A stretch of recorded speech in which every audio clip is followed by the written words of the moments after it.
Wara li fl-aħħar xhur tlesta ħafna xogħol fatt ta' toroq arterjali f'pajjiżna li għen biex iħaffef it-traffiku f'bosta żoni ewlenin, matul is-sena d-dieħla il-Gvern se jinvesti 100 miljun euro għal bini ta' toroq ġodda bħala parti mill-pjan tal-Gvern li jinvesti 700 miljun biex jibni t-toroq kollha ta' Malta u Għawdex.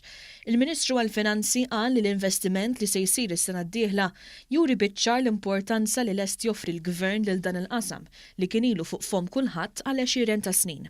Qal li n-nefqa tal-Gvern hija 4 darbiet iktar milli kienet qabel. Il-Professur Xikluna qal li l-Gvern jinsab fiduċjuż li t-toroq li huma maħsuba li jsiru matul is-sena d-dieħla jsiru kollha u fi żmien stipulat. Ħabbar li l-Gvern se jalloka miljun euro għall-ewwel sena biex Infrastruttura Malta tibda proġett ta' ġonna urbani li jsebbħu u jkunu post ta' rekreazzjoni bħala parti mill-proġetti li jsiru. Il-Ministru ħabbar ukoll li wara li tlestew bosta studji tekniċi, is-sena d-dieħla se jibda xogħol fuq il-mollijiet ta' Bormla, Marsa Mxett u Xatt ta' Sliema. Il-Gvern qed jippjana wkoll li jilqa' għall-isfida tal-parkeġġ. Għal dan il-għan se jdaħħal skemi ġodda li jħajjar żviluppaturi biex joħolqu parkeġġi ġodda l-aktar f'żoni urbani.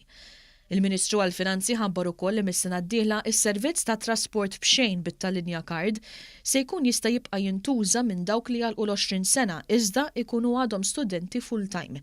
It-Tallinja Card b'xejn se tiġi estiża għal żgħażagħ ta' 14 u 15-il sena.